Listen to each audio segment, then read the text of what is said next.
Um, yes, the webinar has now started, so you are all set.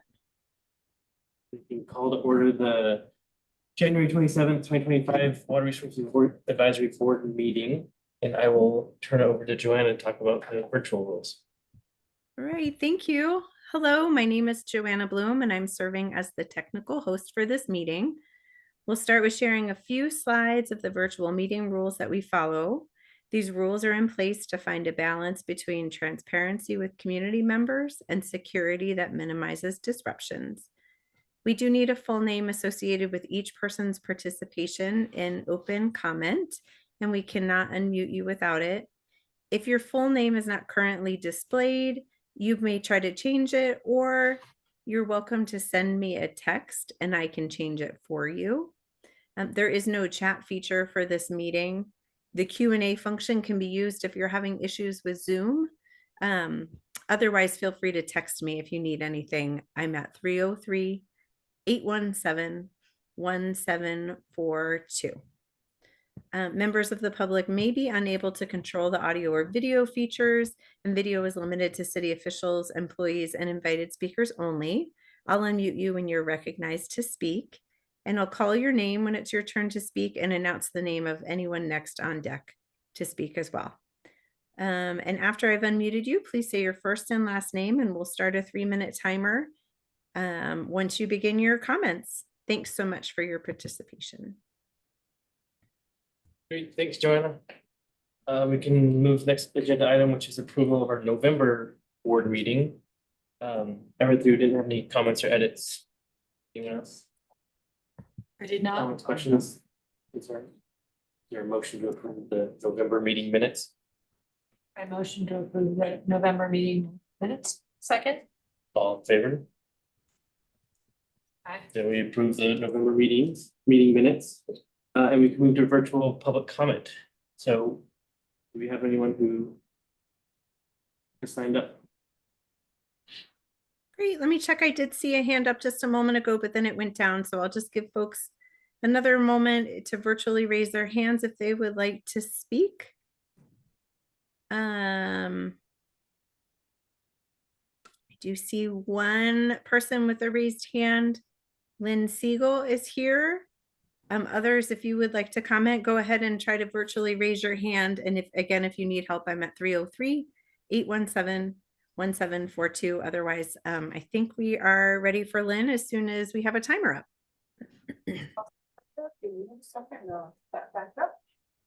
There is no name for me to change. That's okay, Lynn. I see you, and I've stated your name, so you're all set.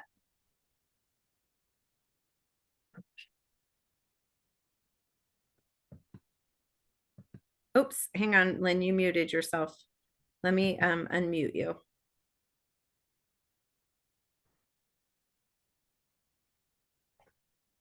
Okay, Lynn, can you hear us now? Yeah, and I don't have the display of seeing you. Oh, you're not able to see us on the camera? Now I can see your face. Now I see my name. So I think you have to pin the group, and I can try to text you, Lynn, and tell you how to do that. But would you like to make your comments and then we can work on your visual through cell phone? Yeah, except I want to see who I'm speaking to. It's bad enough that you can't see me. Yep. So and I don't want to see a timer. I don't want to see that. I mean, filling my screen. I want a timer in one of the video windows, and I want to see the group. Yeah. Well, So you have to adjust your Zoom settings, Lynn. So I'm gonna have to work with you to do that. Let me see if there's anybody else who wants to speak, because it might take you a second to do it. Would anybody else as on the attendee list like to raise their hand to speak? It does look like we have another person that just joined, so let me give them a second to see. We are in the open comment period of the meeting, so if you would like to speak, go ahead and virtually raise your hand and we can give you time.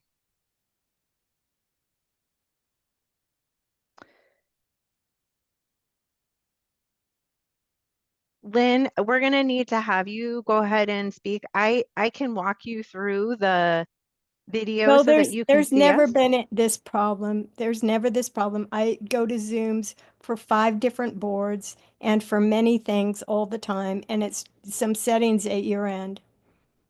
Yeah, I'm not sure that it This- is, but we'll have to mess around with it. But I think that while we're doing that, we're gonna have to keep wanna things see, moving I along. really want to see who I'm speaking to. I don't think that's too much to ask. Okay, so So now I can start the timer and just. Now let- I see the group. Now I see my name. yep, it's because it shifts to whoever's speaking. So if you go to your view in the upper right-hand corner of the Zoom workplace, instead of choosing speaker, you need to choose gallery. No, I know what that is, and I don't have that option. I can't control it on my end, Lynn. So you either need to choose whether you'd like to speak or mess around with it on your settings on your end. But I'm so sorry, I can't change it on my end. Yeah, well, I'm not provided. I don't know who the participants are. I don't know who's on this Zoom. You know, you can't see me.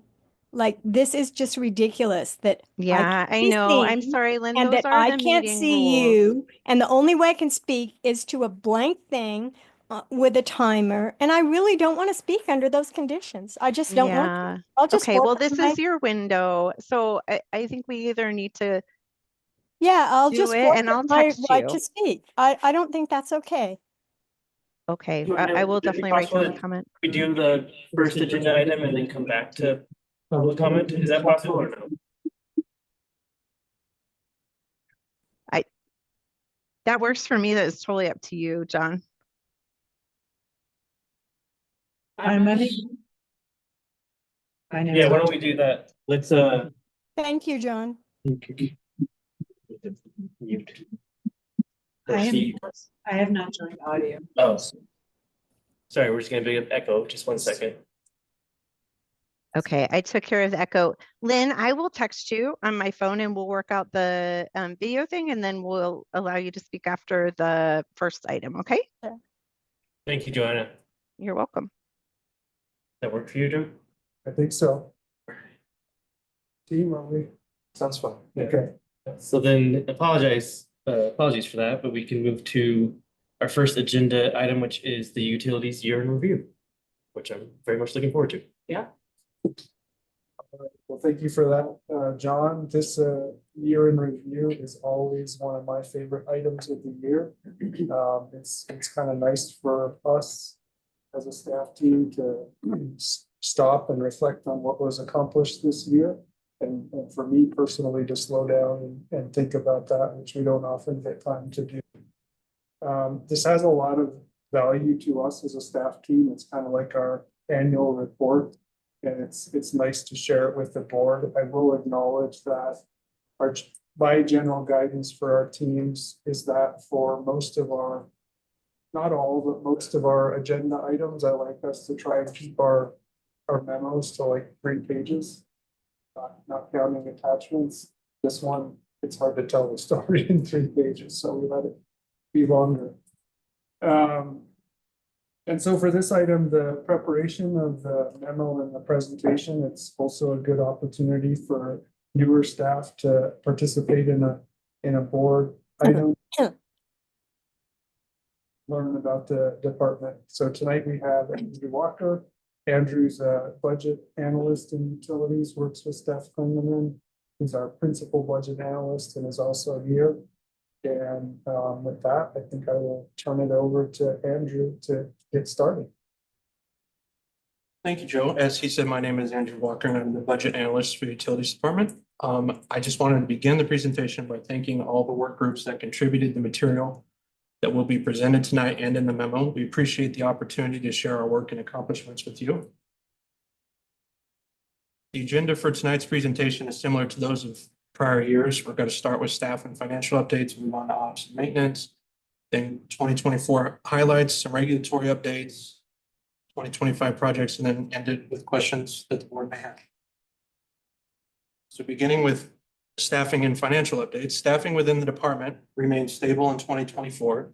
The fixed term Greenways program manager was converted to a permanent FTE for this coming year's budget.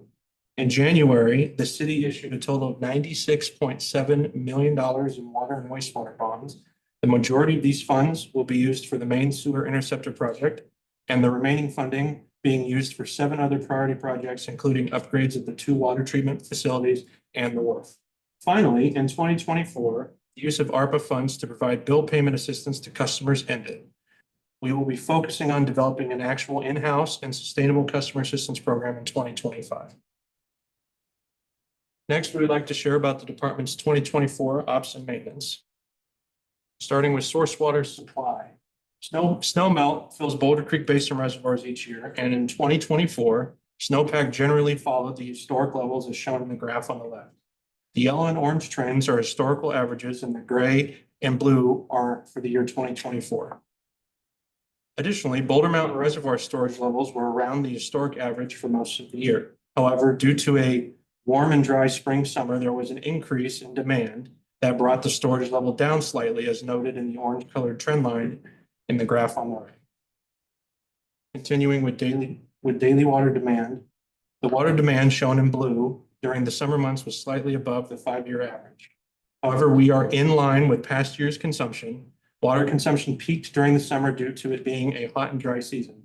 2024 was notably different when compared to 2023, when high precipitation and low temperatures from May to July led to a sharp drop in water demand during that year. Continuing on to utilities operations, this slide is meant to provide an overview of the different groups within utilities, which allows the department to operate and maintain the required critical systems and assets that maintain public health, community vitality, and safety.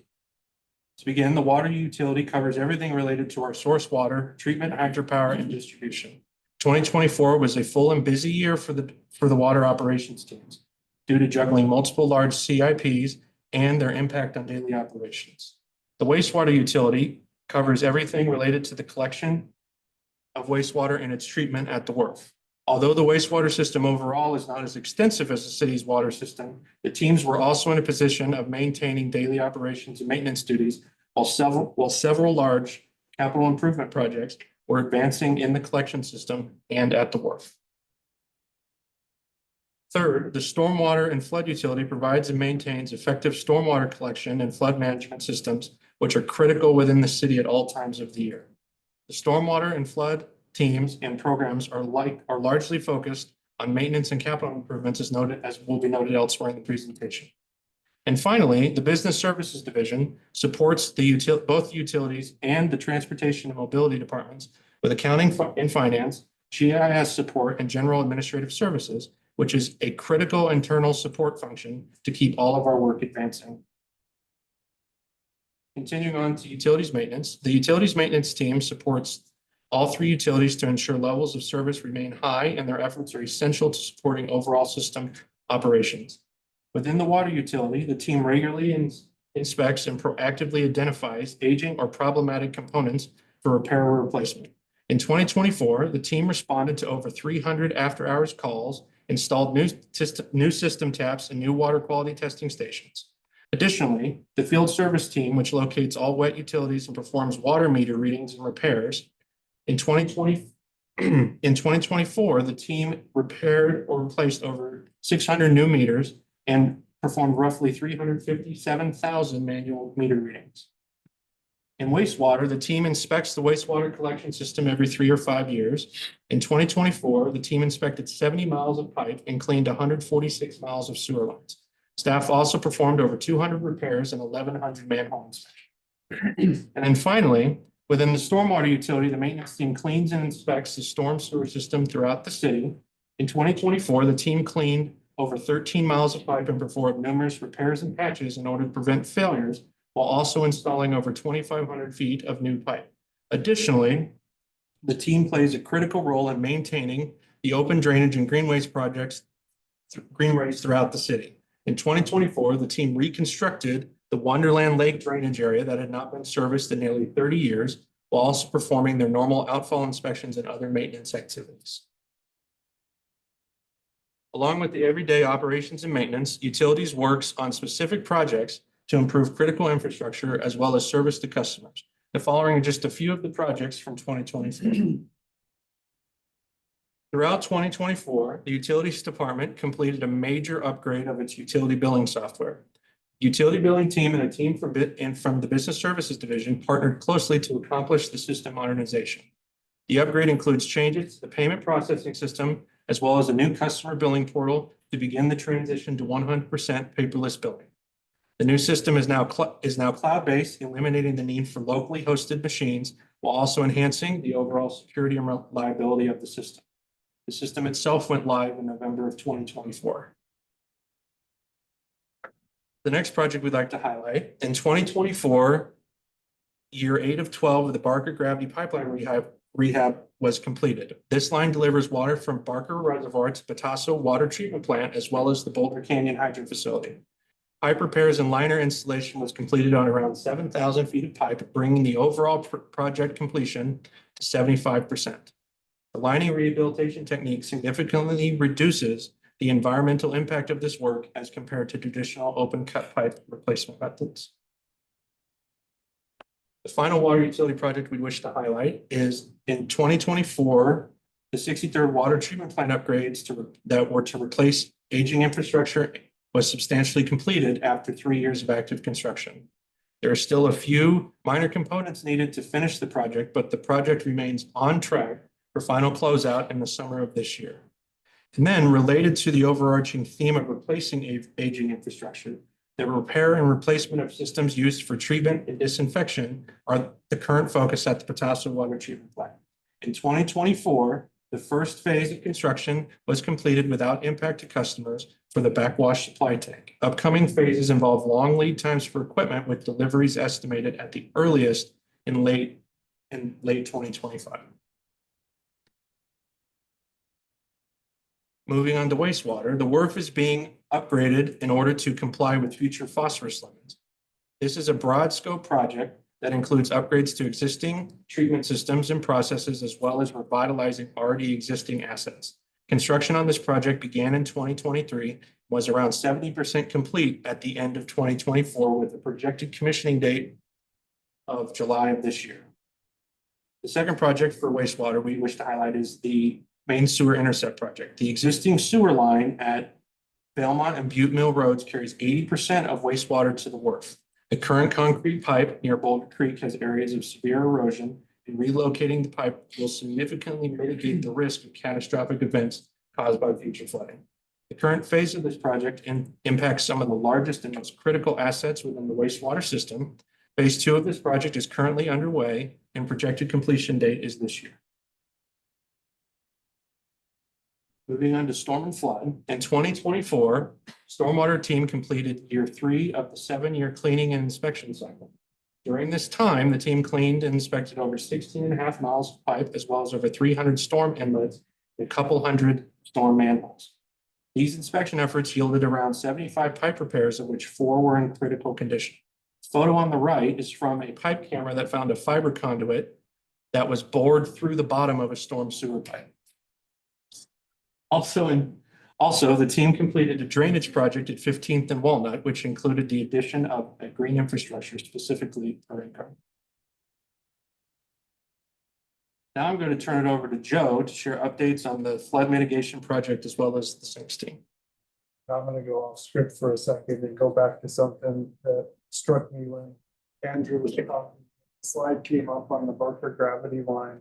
That I see practice runs of all these presentations, but it hit me that 75% completion.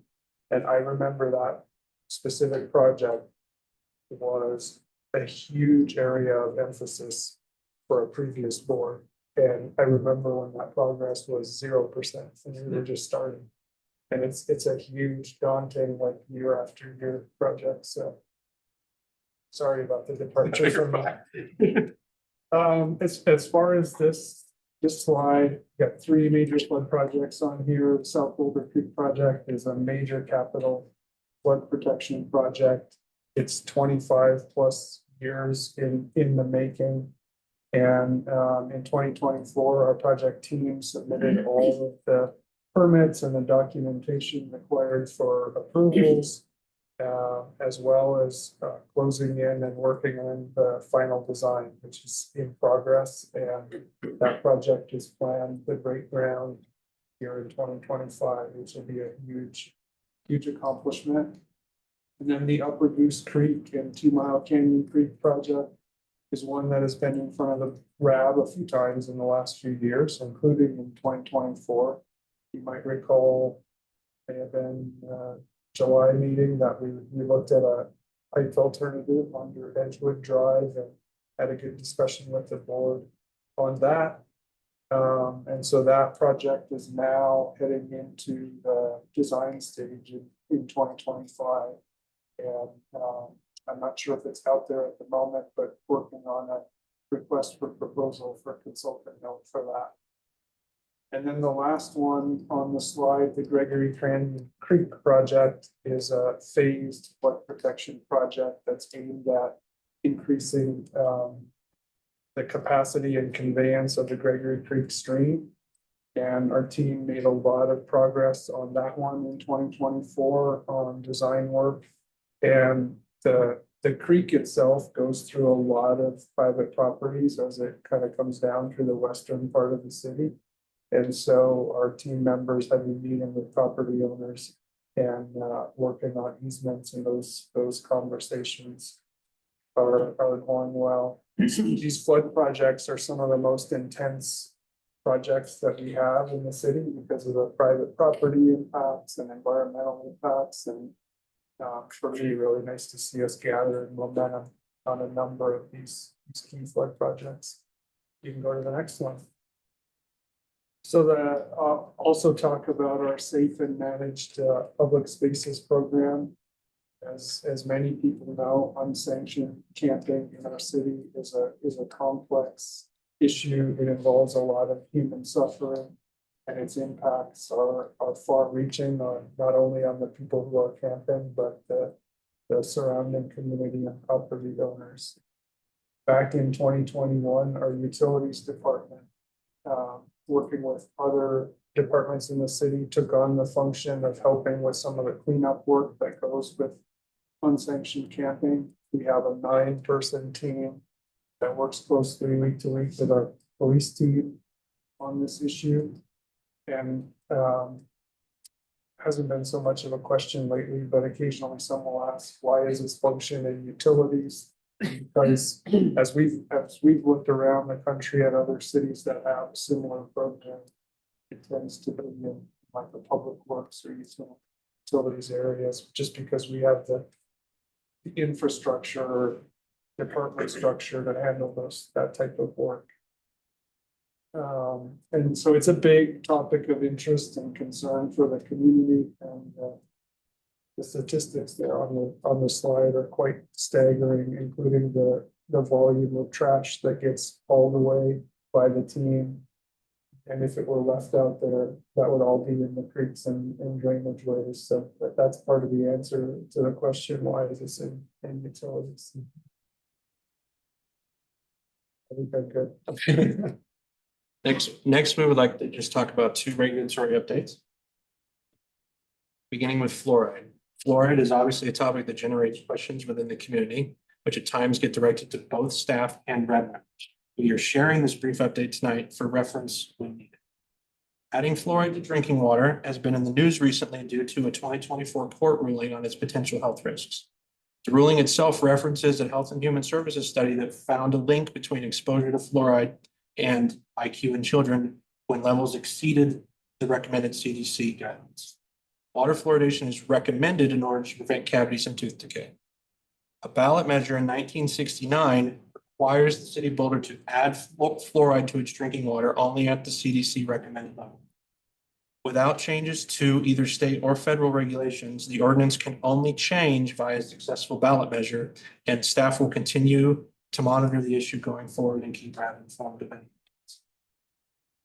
The second regulatory update involves nutrient limits within our wastewater.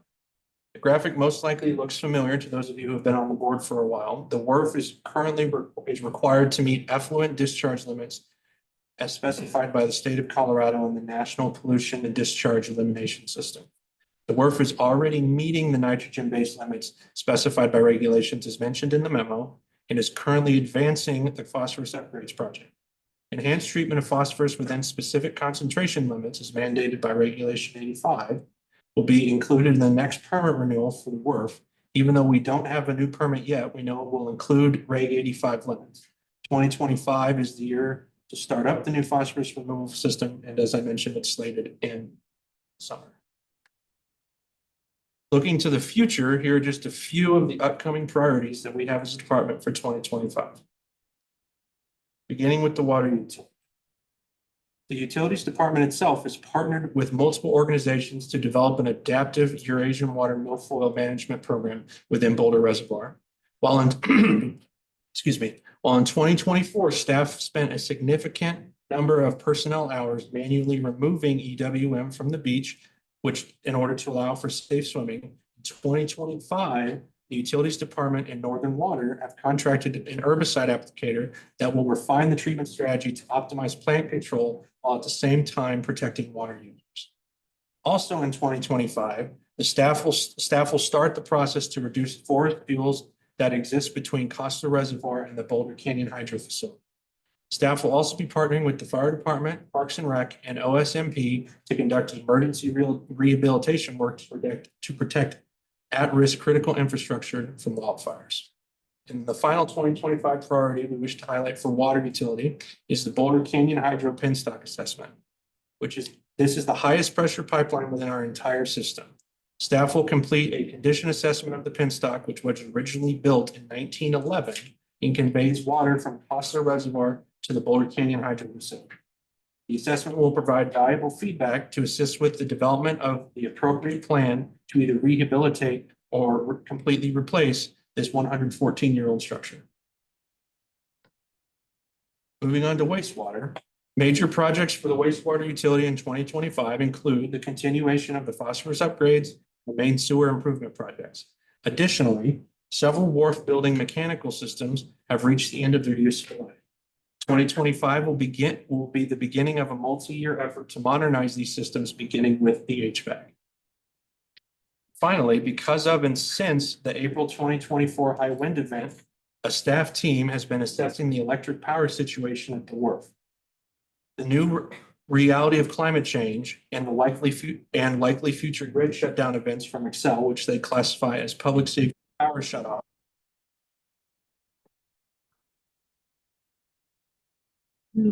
It's not like the. Sorry, you're Playing me cut off. off. While the WRF, moving on, while the WRF has an industry accepted electrical power system with service from 2 grid substations, discussions are ongoing with Xcel and others to evaluate options for improving reliability and overall resilience.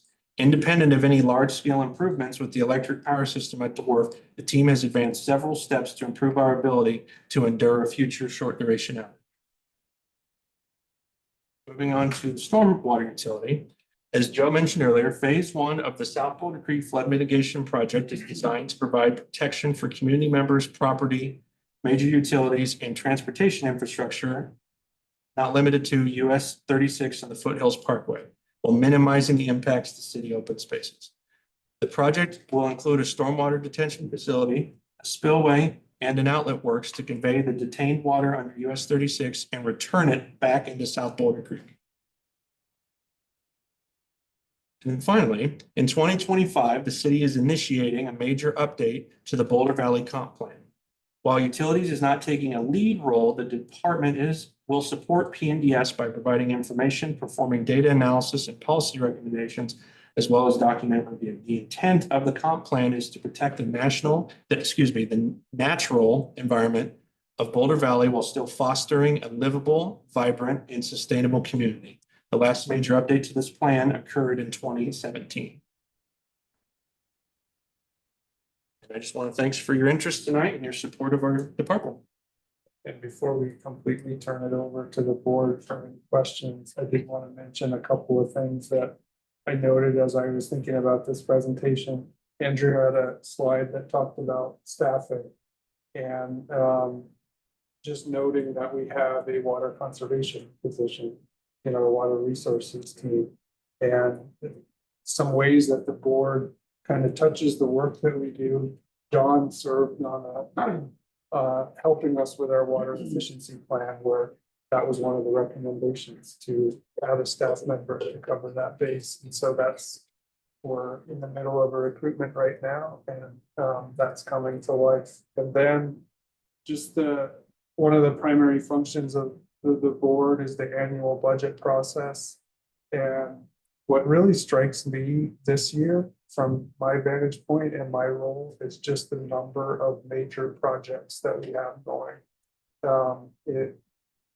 To some extent, to the frustration of the traveling public, which there are impacts to that, but I think I've said it before, I feel like we have really good systems in utilities, and there's a lot of things in place that are really good for the community.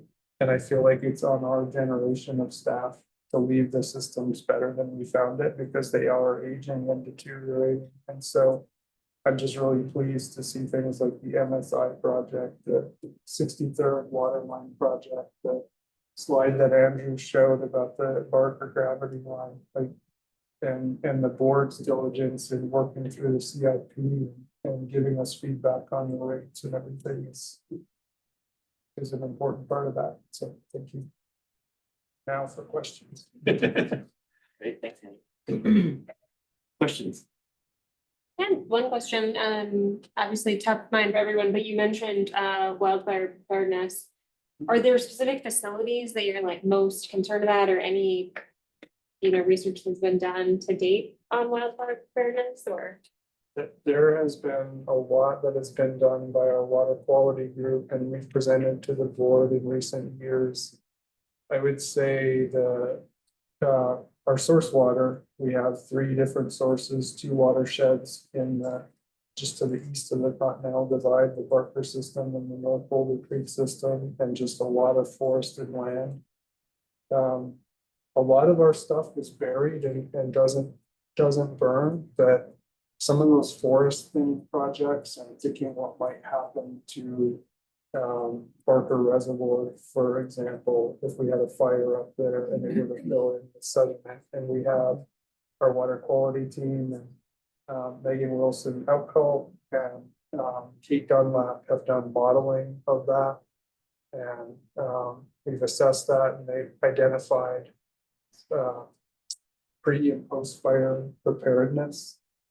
So I would say the stuff in the mountains is probably the most concern, but also a lot of brick and buried structures that have us reasonably protected, but still some vulnerabilities like reservoirs filling in with sediment and things like that. But we have a team that's actively planning as best we can and working on that issue. You mentioned that something about the wildfire control and stuff. Can't quite visualize where that is. Was that just thinning out trees coming down that big slope there? Yeah, you're. I know from riding, we've been up Flagstaff Mountain. We have that reservoir at the top, Gosler, and then Boulder Canyon Hydro is the big red brick building at the bottom where the tunnel is in Boulder Canyon. And it's a north facing slope and a lot of trees, and there are XL power lines, and we have our buried pipeline. So it's generally in the vicinity of where the XL power lines are, not exactly, and just like a tree thinning project there for that corridor to keep some of those facilities protected. We've done projects like that in recent years, like around the Tassa water treatment plant, and have thinned things out. And I think done it in a responsible way where it's not just like a Moloch for the forest, but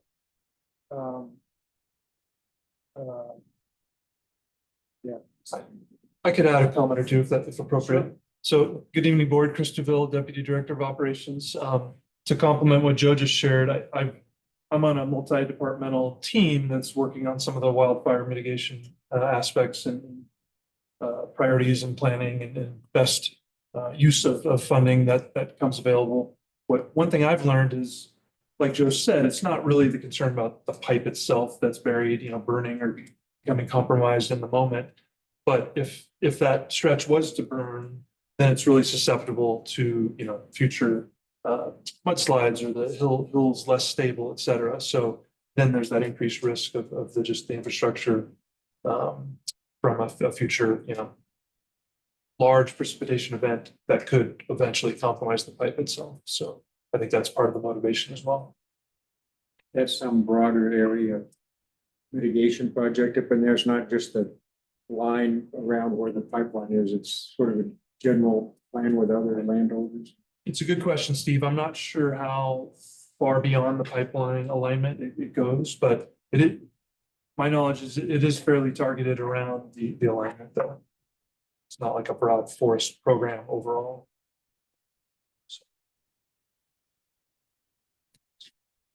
I had a couple other questions from just through the presentation on the staffing. I know that you guys said you were having trouble filling positions a couple of years ago. Is that kind of stabilized, or do you have open positions now that you can't fill, or what's sort of the general outlook in terms of staffing and water utilities these days? It's a great question, and I think it has stabilized some. I was really pleased to hear that water conservation position that I mentioned, I think had 31 applicants. Used to get tens of applicants, sometimes 50 or more for all of our positions, and then COVID happened, and I think across the country, people experienced just less interest for some reason. And for a while there, we were only getting a few, but I think that has stabilized now. And there are pockets of the city where hiring is a challenge, but I think we're doing okay.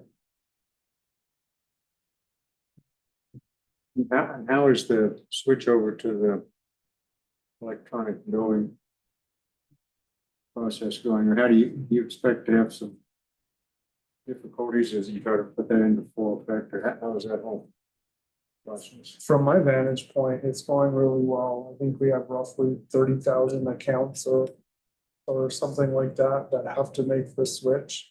It is long overdue that we've taken on these upgrades, and I got the ability to see behind the scenes the teams that worked on this, and our utility billing team, our business services team, where there's a key computer programming position in there that supports the work.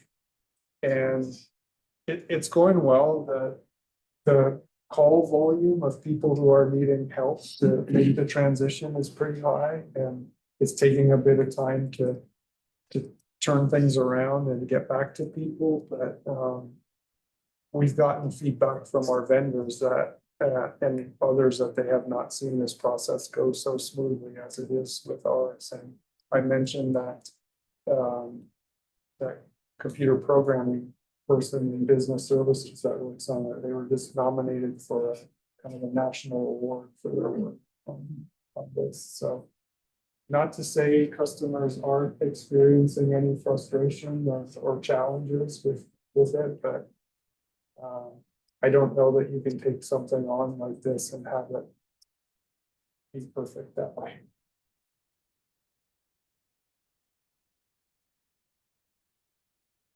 Other questions, Steve? I think that you.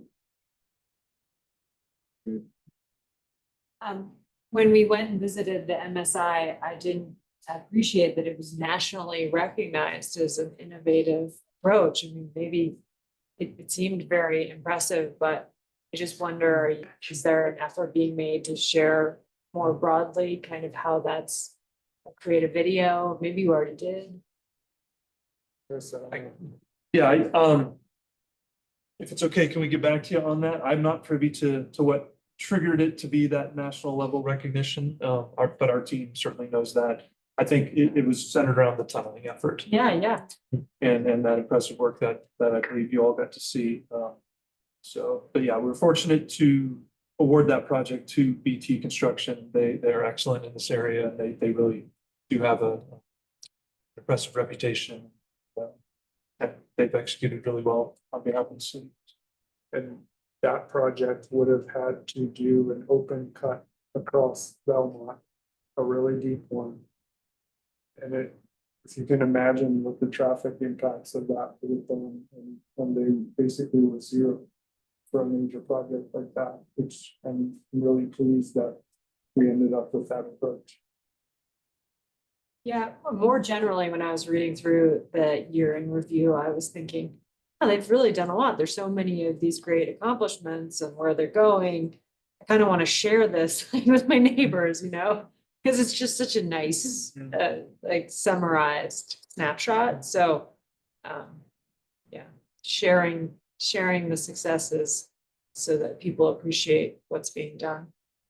Yeah, for sure. We're thinking about that, and it's good for us to do it in this way. It kind of becomes like our annual report, and it's written in the way we write things, but we've also created a version last year that we shared with the public, and it's something that we're gonna keep building on, because there can be a fair question of like, why are the rates going up? Why are the bills so high?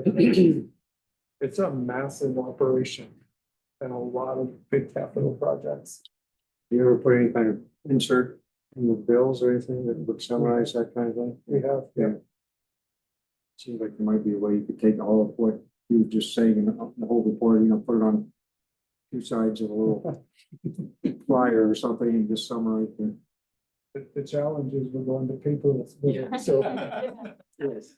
Well, there's something to you are very lucky to be here for a lot of reasons, and one of them is the investment and continued attention that's paid to the infrastructure that you benefit from every day, and just a reminder of them. I have a couple of specific questions. I saw in the memo, the ARPA funds ran out for the bill assistance program and it was being shifted to the county. Just curious if that's gonna impact the overall number of customers that can be assisted. I don't know that it will with the ARPA funding, which was in dire need during COVID. There were a lot of people struggling to pay those bills. It was really helpful. We actually got to a point where we had some balance left that wasn't getting used, and so we kind of gave it back to the city for other uses. I would say the bill assistance program, as we talk about when we go through the budget process and what's being asked of our customers to pay for everything, is a really critically important component. And Steph is actually working with Joanna Bloom, who's online here, looking at other possibilities with that program is one of our high priority work plan items for this year. I don't get the sense that there are huge unmet needs at this moment, but we want to make sure that we have that safety net for people. Just to reinforce the point that Joe made, that I think we had $400,000 set aside for that utility bill assistance with ARPA, and we ended up distributing $250,000 approximately. So that balance of 150K was diverted over to the HHS team, the Housing and Human Services team, to distribute under a rental assistance program. So it's folks that still have a need, but and most renters pay their utility bills through their rent. So, right, it effectively is still supporting that mechanism. And I was curious about the implementation of the water efficiency plan, but it sounds like this new hire will probably be tasked winning a large part of that new plan. Yep. It's a great primer for what's coming. Yeah. I'm excited for what's coming. And then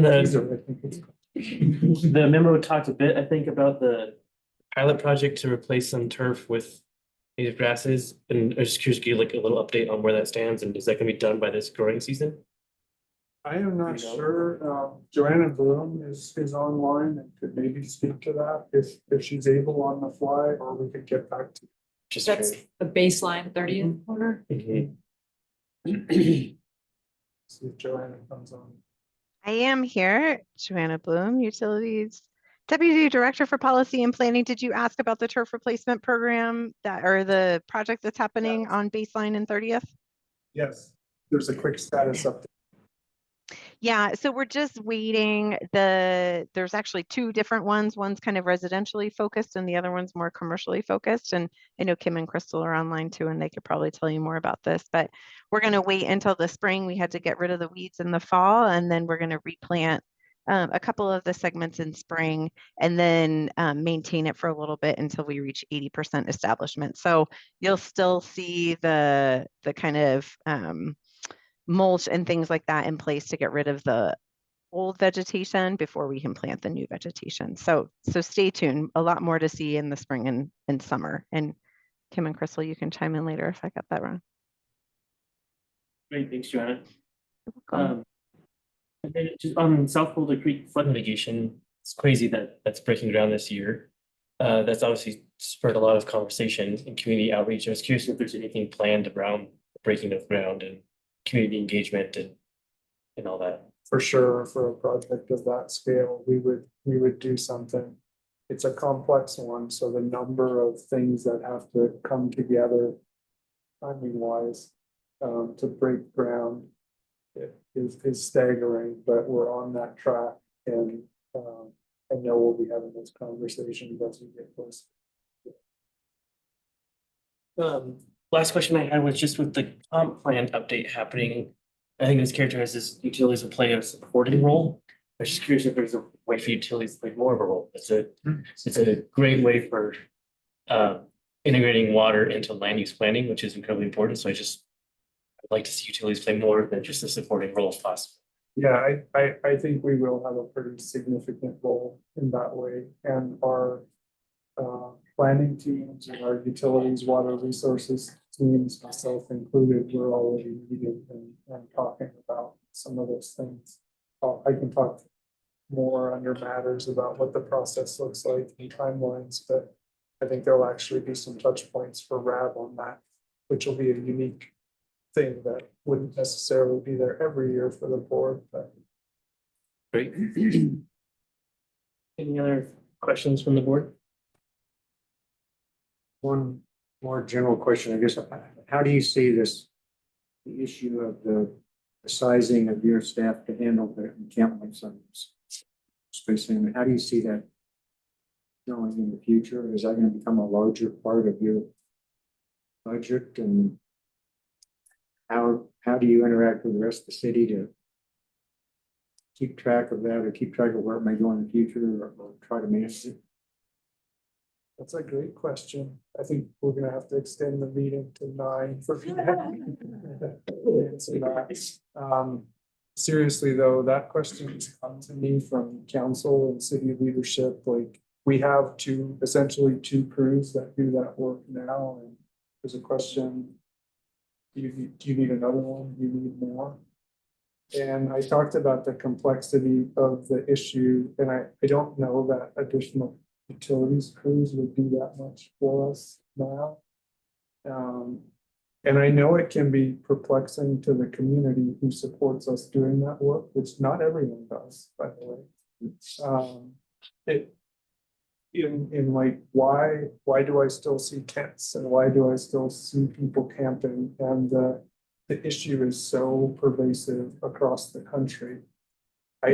From my vantage point, seeing what the team does, seeing those statistics, I think we're accomplishing a lot, and we've got the situation relatively stable from my vantage point in the city. Not to say there aren't problems, but there are just other facets of the issue that I think have to be worked on to really make an additional breakthrough. And utilities crews aren't the answer. There are untreated mental health issues, addiction issues, and so more support for that kind of thing is part of it. it is a tough program. 9 full people that work full-time on that. It's a lot. They have Supervisor and 8 staff, right? supervisor and 8 staff. They have 2 light duty dump trucks, and I see them in the creek corridor doing their work throughout the week, and I see full trucks of Yeah, the numbers are amazing. I mean, trash get hauled away every week. So Boulder budget, the city's budget, there's been some news around, budget shortfalls or anticipated budget shortfalls, and appreciating that you have separate revenues and expenses, operate as an enterprise. But you have so many joint initiatives where you're working with Boulder staff. Are there any areas where potential reduction in the city's funding for things impacts utilities? I would say not so much. We were just talking about the SAMPS program, and because our funds are enterprise funds and they're restricted and they have to be put to utilities uses, that's a program that actually has a combination of utilities and general funds. Like the team can actually go and clean up at a park that has nothing to do with utilities. In 2024, the city adopted a new strategic plan. And one of the things that Steph is supporting, and myself too, is a long-term financial strategy for the city. And that is a huge initiative in 2025. And just looking at the overall city's funding sources and the health of our funding and how we prioritize is something that I see as a real positive in just trying to drill into how we manage our finances in the city. We're somewhat insulated, and I think a great example of how that played out was during COVID. Completely different funding structure than the rest of the city.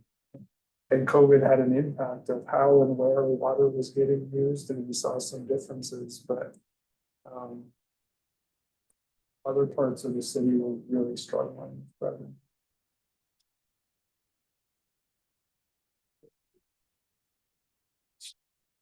Yeah, thanks again for the presentation. I really appreciate that and the report, and always good to see. So I think we're gonna try and return to public comment before the next agenda item. So Joanna, I don't, if you want to jump back in. Yeah, thanks for your patience, Lynn. And Lynn and I have been texting. So let's try this, Lynn. I'm going to go ahead and ask you to unmute. And then if you're able to tell us what you can see, I'll spotlight the room for everybody if the screen isn't still working. Oh, great. I see the group and John, Katie, Joe, Amy, Steve, and you. Great. Usually other boards put up a video window for the timer also. So I guess I won't have that, but you'll have to. Yeah, and Karen was going to try a different method. So apologies for the snafu, but I do think she was going to try a different method, and we can practice it again before the next meeting. Karen Sheridan is inviting you to use a Zoom app. Timer by Zoom. Zoom There you apps go. may access information about you. So do I click on timer? Sure, go ahead, and you'll see the timer on the right. Click on timer or open? Click on open. Uh-oh. No, that wasn't it. I'll go back to Zoom. Okay, so open. Okay. And I think the timer, Lynn, is probably less important than you being able to see us. It says 2:28 though. How many minutes do I get? You get 3, and we will restart it. Okay. And I think, and don't you worry, we'll give you, when it goes down to 2 minutes, I'll time another minute, but I think you're ready to go. I can even move it down on my screen so it's not blocking Katie. Yay. Excellent. Okay, great. All right, go for it, Lynn. No, enjoying the discussion. I was concerned when I heard about the outages, if we have outages, and it reminded me, of that storm or whatever it was when we had the backup and one of the systems went down. Ugh, yeah, it's just a scary thing, water. And I'm really cold, so please bear with me. I'm at like 48 degrees. For the last 25 years, except when someone's in my house, a house guest, then I have to turn the heat up.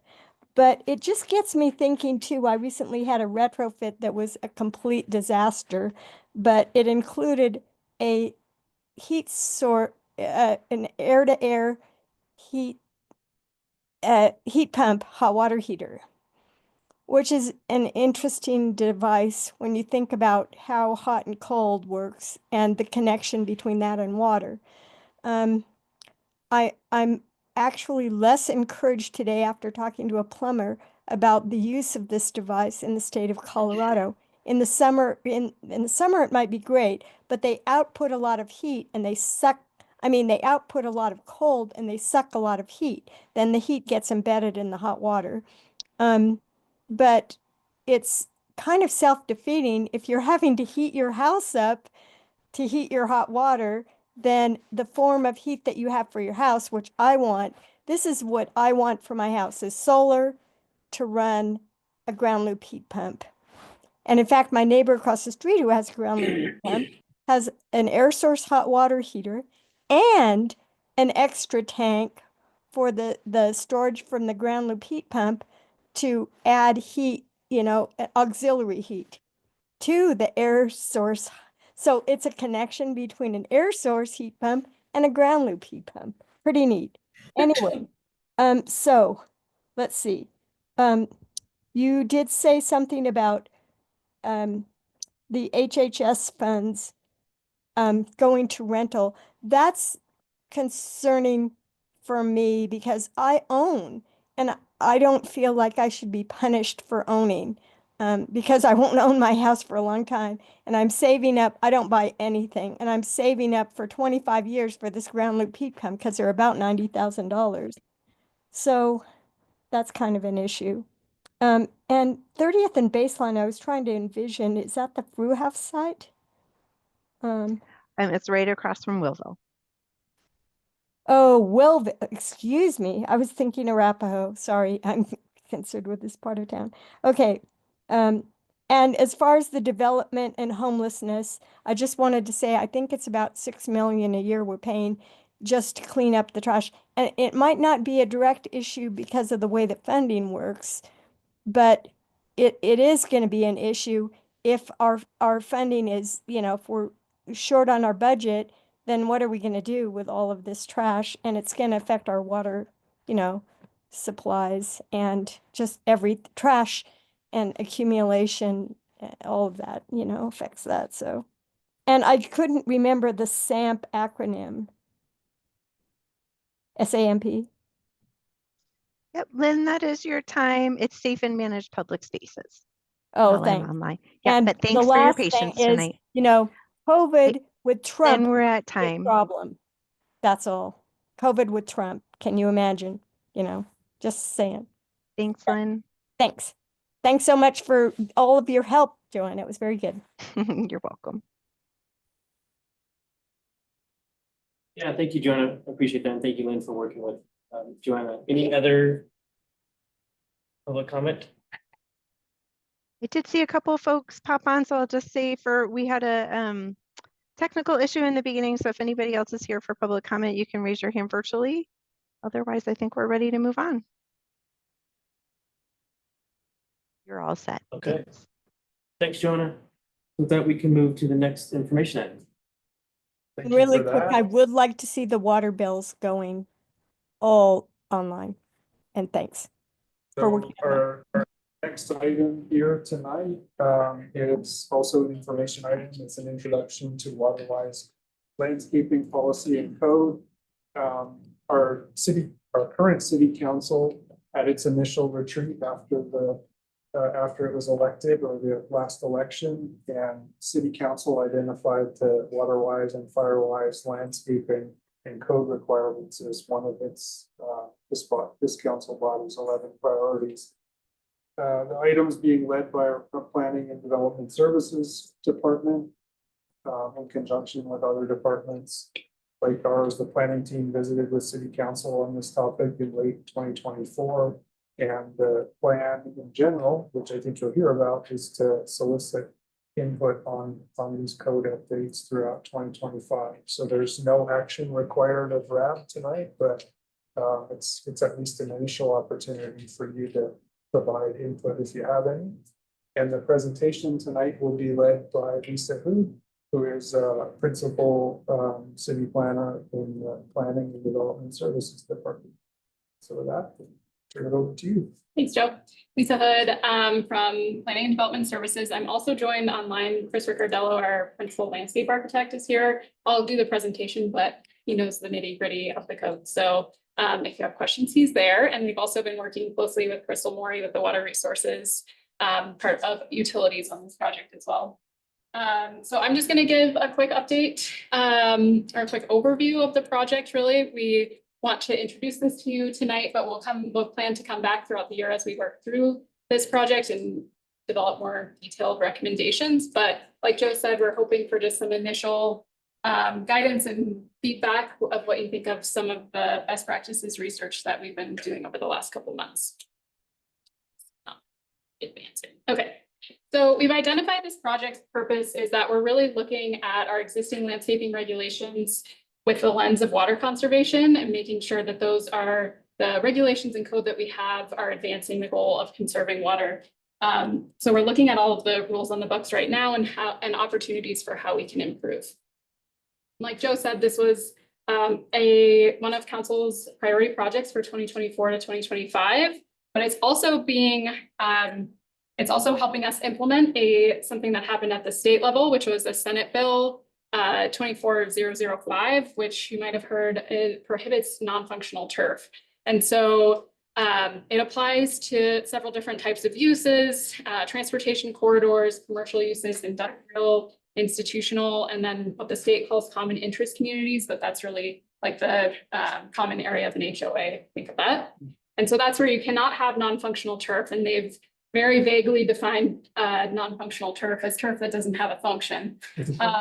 So basically a recreational or community purpose. And so the city will work to have a more clear definition of what non-functional turf is. But it actually also applies to artificial turf. So you can't use artificial turf in those areas or invasive plant species. Not that many people are trying to use invasive plant species, but that also applies for the state bill. So because council actually identified that as a priority separately of this Senate implementation, and the timing just works out perfectly that we can do both with this project. As far as public engagement for the project, you mentioned the water efficiency plan. We did a lot of great public engagement at the time of the water efficiency plan. And so we're hoping to be able to use that input. There was a lot of overlap. Many of the recommendations in the water efficiency plan are aligned with kind of the goals of this project. And so we'll use the input that we already have, as well as have some opportunities for public review and comment on the options, as well as we went to planning board and we're here, and we'll come back to you through the year, as well as some other engagement strategies we'll be utilizing for this project. You guys probably are well versed in this, but Boulder's Water Conservation Program has a number of main features. So the foundational stuff we've talked about, meters and billing and things like that. There's lots of technical assistance and incentive programs that they work on, as well as education and outreach. And then the fourth pillar is really the rules and ordinances, the regulatory side of how we do things. And that's really the focus of this project. Just because this might be something you don't hear a lot about, I wanted to give an overview of how landscape plans are reviewed at the city. I mentioned Chris Riccardello, our landscape architect, is here tonight. We have one landscape architect who reviews all plans in the city. So just to give you an idea, he reviews 545 building permits a year, 132 planning projects, and he goes out and does all the inspections. So he does almost 300 inspections through the summer months to make sure that people have installed the plants to the specifications in their approvals. We require landscape plans for all new construction, additions, and significant remodels, and it varies what people have to comply with based on how big of a project it is, basically. On the other side of submitting plans, we also have enforcement through two different departments. The Planning and Development Services Department enforces certain types of landscaping violations. Police Department enforces others. I liked this graph because I think it's actually from the water efficiency plan. But it just identifies, we haven't updated our landscaping code since 2003. There's been a lot of great progress that's been made in the last 20 years. And you can see, especially on the indoor water use, the blue bar, that's been going down very well over the last 20 years. But if you look at the yellow, the outdoor water use, there hasn't been a big change. And so while we're seeing that water use go down little by little, it's mostly on the indoor side. So the purpose of this water conservation aspect of these changes would be to tackle that outdoor water use. And just to see this in another way, I just wanted to highlight that going back to that state bill, it focuses on the commercial, industrial, institutional uses, and then the municipal services like parks and city services. This is the water use by customer sector or land use type. So that state bill is going to tackle the outdoor water use of those uses. And then this actually leads up to a question that I have for you all about, and that we asked City Council last month, is whether we want to take the state bill a little bit farther and apply that non-functional bill prohibition to multifamily residential as well, so that we're taking almost half of that water use and tackling the non-functional turf there. Over the last few months after starting this project, we had the help of a consultant to do an evaluation of Boulder's existing landscaping regulations. So they looked at every single line of code that we have that's related to landscaping. Then they looked at a number of comparable communities, mostly in Colorado or the Front Range. And what they were doing, there's a lot of best practices out there on water-wise landscaping, and the best practices, especially with that state bill coming out, that every community is going to have to comply with.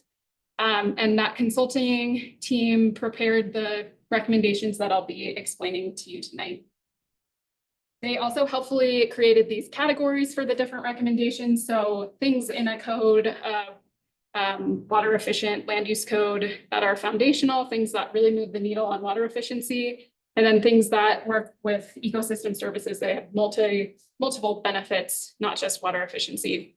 And then something that's really important to this project, and it was mentioned in the last item, is we do have a constrained budget. So just trying to understand of these best practices, what's actually realistic. They're all great ideas, but maybe we can't do all of them. So understanding which are kind of a low amount of effort, that's something we can do with existing staff. What's a medium effort where we might need an additional staff member to be able to do that successfully. And then what gets into the high level of effort to implement where we need multiple staff members, funding, things like that in order to do that. So this is kind of the summary slide. I'll go through each of these. These were the 7 recommendations. The consultant also noted that we do have several things in our regulations that are already best practice. Even though we adopted it 20 years ago, we were at the forefront of xeriscaping at that time. So we have some great things in there already, like 25% maximum turf restriction, things like that. But these are things that they saw in those other communities that they identified as best practice that Boulder doesn't do right now. First is non-functional turf. Obviously, we have to do that for the state bill, but we don't have a all-out prohibition in our code right now. Firewise or fire-resistant landscaping. This project's actually tied to a wildfire code update too. And so with both of those, we are hoping to identify, especially in the wildland urban interface, specific plants that are more fire resistant that people, or specific plants that people should not plant in those fire prone areas. So incorporating that in our code, many other cities have that. One of the big ones is soil amendment and mulch standards. Of all 8 communities we looked at, they all had them, but Boulder doesn't have any. And so that's really trying to set plants up for success, that the soil is proper for them to thrive, and that mulch also helps to conserve water and is used adequately on a site. So that's a kind of medium effort. As we add more regulations, that's more things for people to check, staff members to have to check. But eventually it could lead to kind of a cost savings because then the plants don't die and you have to go out and enforce and things like that. Related to watering schedules, this one is also surprising that we don't already have. We have no regulations that say that you can't water between certain times. Other cities often say you can't water between 10 and 6. Some other cities do specify like times of day, or not times of day, days of the week. So like if you have an odd number address, you can only water on Monday, Wednesday, Friday. Our enforcement officers don't like that idea as much as the time. So we're looking kind of towards just the time part of that, but just kind of interesting that we don't even have that. I'll skip over the temporary irrigation to go to the landscape efficiency, water efficiency standard. This is something we're seeing in a lot of communities that have recently updated their codes. Some other communities call it a water budget, but we have a very different thing called a water budget. So it's not the same thing as our water budget. It's more of an allotment. So it's an allotment for a property of how much water they can use in their landscape design. And then plants are based on their evapotranspiration rate. They're identified of how much water they're expected to use. So if you want to put turf, high water use turf on your property, you're going to have to make some trade-offs because that's going to use up a lot of your allotment. And then you might not have the chance to do as many other plants because you're going to hit a max. So that's what a number like Aspen and Castle Rock have implemented that recently. Broomfield has one too. There's kind of varying levels of how complex they get. Broomfield has a pretty simple one where there's like low, medium, high water use. Aspen has a lot of math involved in it. So there's a lot of different ways you could take that, but it's essentially in most places they create a worksheet that has to be submitted with their landscape plans. And then that speaks to the temporary irrigation is kind of a flexibility valve for that, where we understand that plants need more water as they're being established. And so maybe you're going to use more water for the first 3 years to get those plants to establish, but then that temporary irrigation would be shut off. There are some communities that actually make you rip up that irrigation. I don't think we would go that far, but just kind of acknowledging that we, again, want the plants to be set up for success and be established during that first few years. Last item, this is what our highest level of effort. One to implement would be professional training and certification. Again, a lot of those communities that are doing kind of the most for water conservation in their codes also has these professional training certification requirements. So like Castle Rocks had a really long-term program of water conservation out of necessity. And they require that anybody submitting landscaping plans has to have completed this QUEL training, which is Qualified Water Efficient Landscaper Training. And so they have a registration list, they have funding for it, they have a staff member, they have a connection to like the water program that puts it on. It's really complex. We talked to them about it, but that would be something that Boulder would have to stand up on our own. And we think for equity reasons, we wouldn't want people to have to pay for that, like landscapers to have to pay to get that certification. So it's something we would need funding to subsidize that. So that's one where we're really trying to weigh the cost and benefit. And where when we talked to council, they were kind of like, is the juice going to be worth the squeeze on this? Because there's other ways we could do it. We could also just incentivize people to do the certification, like create a list of here's the landscapers we know who are certified so people can find them easier. You know, it doesn't necessarily have to be a requirement. So those are the 7 best practices that were recommended by the consultant, as well as the level of effort that we think each would have. Just to give a very brief summary of an hour-and-a-half conversation with City Council, they were most interested in those low and medium, the green and yellow recommendations, just because of the constrained budget. Also, we don't need to do all of it at once. It could be something that, we implement the first 5 and then wait a couple of years and see how it went. And like I said, they want to understand the cost benefit of those high effort changes. I actually didn't mention this, but we talked a lot about having a consolidated plant list for the city, where if we have those low, medium, high water use plants, we'd have identified which plants are allowed in the city, and then that would apply across all the different departments, because right now we have lots of different plant lists for forestry and parks and everybody, but trying to come up with a consolidated citywide plant list that would also have the fire resistant plants in there too. There was also discussion, right now we're pretty strict about rock mulch. We don't allow rock mulch for the most part. And so council wanted us to allow at least some percentage of a site to have rock mulch. There's a lot of competing values in all of this, but there's competing values with the wildfire. Wildfire protection, like if you really wanted to be super wildfire resilient, you would have all rock mulch, like nothing that could burn. But that has a lot of negative climate impacts. And so there's a lot of weighing of things, but having some flexibility, they were interested in just allowing some rock mulch. And then as far as the question about whether to apply that Senate bill to multifamily, the bar graph or the pie chart I was showing, they were supportive of applying that or expanding the applicability to multifamily. There's a question of how do we define multifamily? Would it be duplex and above or fourplex and above? So there's some openness to how that would be defined. There's a lot of other council priority projects that are trying to support the development of duplexes and triplexes. So they were wanted to make sure that it wasn't going to negatively impact those other priorities that they have. So that's the quick summary of what they said.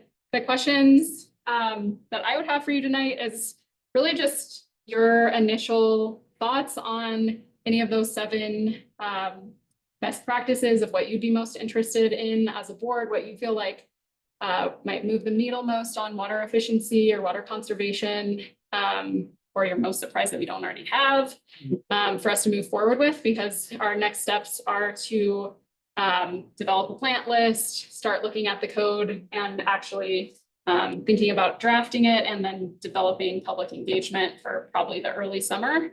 And then the idea would be that we would have that draft ordinance and that would come back and you guys would see it before it would be adopted by council, probably in the fall of this year. And then also if you support expanding the non-functional bill prohibition. I can take questions. I know I talk really fast. I'm really interested in this idea of tying the water efficiency standards to fire resiliency and Firewise. And, the way maybe it's thinking about more fire resilient plants, but just more broadly using mulch and soil health and all of the things that are tied to that. I realize at a certain point, they may contradict, but I see that as being, it's a low hanging fruit green area here that would be helping to educate by raising awareness around it. You'd be helping to educate general population about some fire resiliency approaches and also getting the benefit of water conservation. So that certainly seems like a good initiative to move forward with. I'm just gonna add, I think we're really fortunate in that a lot of folks in the community don't necessarily need a rule or standard to do something. I think folks are really motivated to try. And so I would say if we're able, even before they're like official measures, if you put out recommendations in a watering schedule, I think that would be really helpful. That was something I had no idea about before we got an irrigation system. And so would be happy to, match whatever that recommendation was. And then for the second question, that's really tough. I would wait for a definition of non-functional. I think that is really important to answer that. So.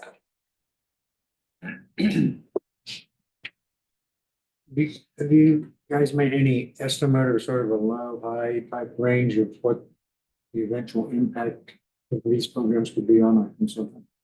We haven't yet. We're still pretty initial phases, but the ones that on the other version of this, our consultant identified the ones that have the little watering can as the most. So Other cities, any of the other cities you looked at, have there been estimates like, is it 2% or is it 15%? Yeah, in terms of sort of the. That's a really good question. I think Castle Rock would probably be the ones who have had a program the longest. So we were connected to them, so I could ask them. We talked to Aspen also, but they've only had this for 3 years or something. So yeah, that's a great question. We'll look into it. So now I need, sorry, can you explain what all the icons are? Yeah. My recommendation doesn't have any icon. Yeah. That doesn't mean it's a bad recommendation. It probably should have the little ecosystem services. So the brick is foundational. The Yeah. watering can is water efficiency. Ecosystem is it needs multiple. So it should really have that ecosystem services one. But yeah. Got it. Yeah, thank you. I'm super glad the city's doing this. I'm slightly bummed this is happening when I will not be on rad. Excuse, who's the consultant you hired? Martin and Wood. Oh, cool. So I guess to answer your first question, I would love to see it all. Yeah. I think the soil amendment and mulch standards does save more water than you would expect, and it's pretty impressive what that does. And the professional training certification also saves more water than you would think. The way it was described to me was you can have the best designed irrigation and landscape on paper from a water efficiency standpoint, but if the person who installs it and maintains it doesn't know what they're doing, you can lose a lot of that water efficiency and a lot of the gains you would get from having really good standards. So I realize it's a doing what Castle Rock does is a big lift, but I think it's where we should go in the long run. I think it's kind of a prudent course of action. And then the landscape water efficiency standards or the water budgets, that also a lot of water saving potential there. And the other ones too, I would just love to see happen. I think in terms of the new non-functional turf expanding into multifamily, I would encourage that. I would like to see it in single family homes as well. I know that's a big political hot topic. The way I think of non-functional turf and how a lot of people talk about it, it's turf that literally the only person who walks on it is the person who mows it. And so you think a lot of front yards are that way, a lot of open space, like HOA open spaces, parking strips, medians. It's something where you see it, but no one ever uses it for anything besides the aesthetics of it. And so that's why, like, what that bill says is there's still plenty of places for turf, backyards, parks, all that. Like that's all appropriate, but it's a turf that literally no one ever walks on, is what they're focusing on there. So I strongly encourage adopting the multifamily standards as well. My tail is wagging pretty hard right now. Any other questions from the board? So I was talking about this earlier and, we have energy efficiency auditors or free audits where people come to your house and say, you could do this, you could do this, you could do this. And it seems like it would be a really amazing thing to have someone come to our house and say, you could make these changes to your irrigation system. You could take down this fence to help with your fire resiliency. You could, sort of that package. And that is like dark red. I appreciate. Probably you need the professional training and certification before you could even get to that. But I think in the future, that would be something really amazing to offer Boulder residents. I was gonna say too, you made me just think about Excel has the like they kind of gamify, you get like points every month for the amount of energy you save. Right. There've been multiple times I'm like, I will wait until 7 p.m. to do laundry because I'm gonna reduce that number. So I think like even small things like you get a $5 bill credit if you use less water could be fun.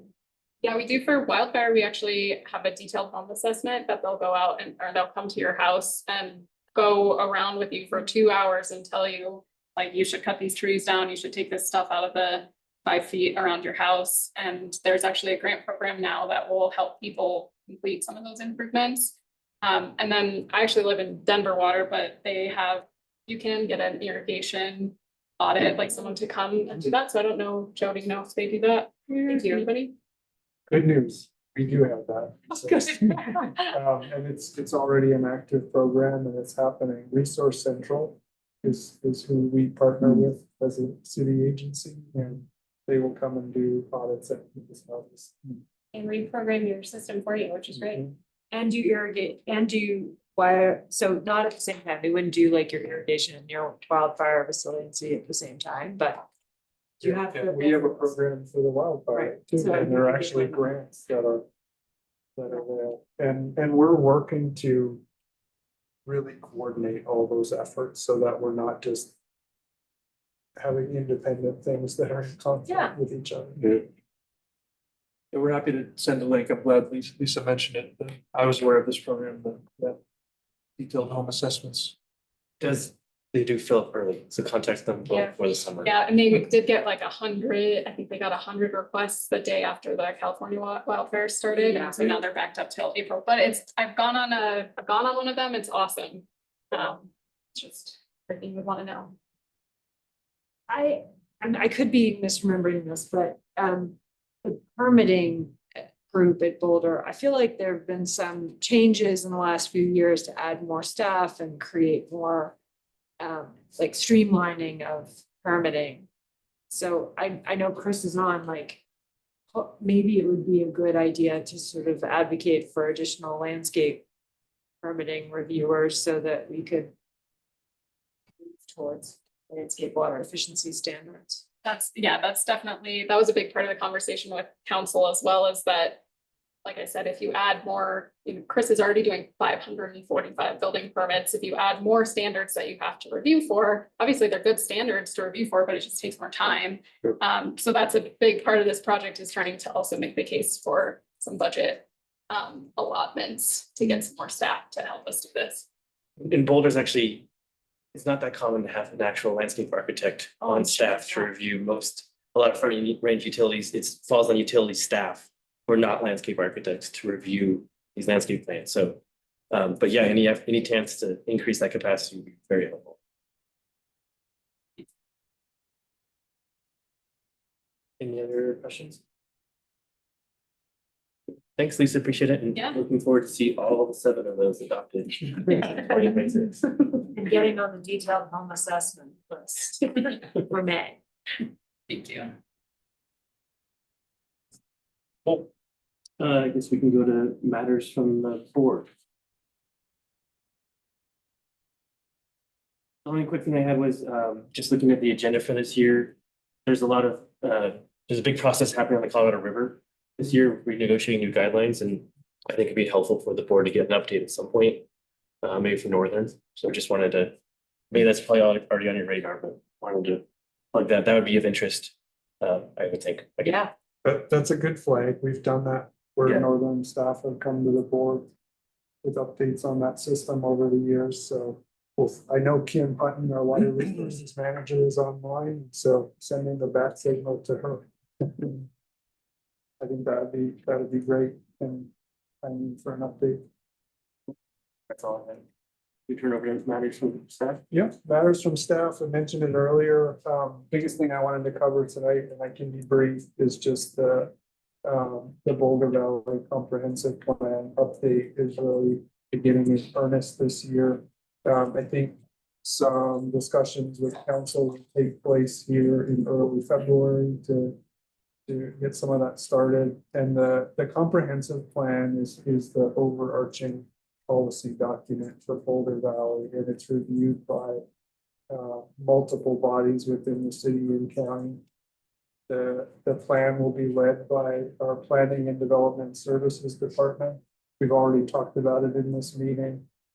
There is overlap with utilities around levels of service and flood protection and water supply. There's a lot of focus on land use and policy around that, which is directly related to what resources do we have to support that. So we will for sure be working hand in hand with the planning department on that as it relates to some of those things.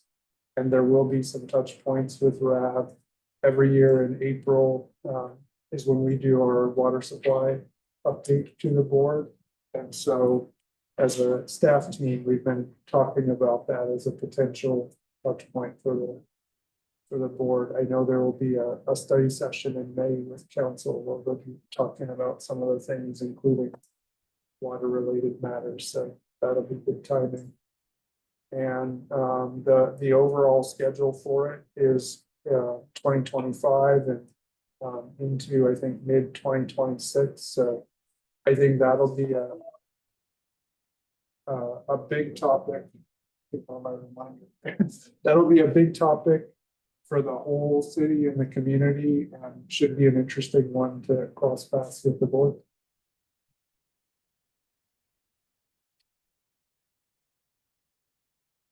think that is what I have under matters. We're going to future schedule. Yep. So, looking at February as potential for a RAB retreat on the normally scheduled night, although January and February each year, there's a holiday on the third Monday of the month, so we end up being the fourth Monday each time, I believe. Not looking like we will need a meeting in March, and then in April, there's a lot of activity. We have two vacant seats that will be filling on the board. So swearing in the new board members and election of officers will take place that night. April is always the time that kind of heading towards May that we have a good picture of what the snowpack and everything is for the water supply update. And then, as just mentioned, potentially coupling that with a check-in on the Boulder Valley Comprehensive Plan and how that might relate to water.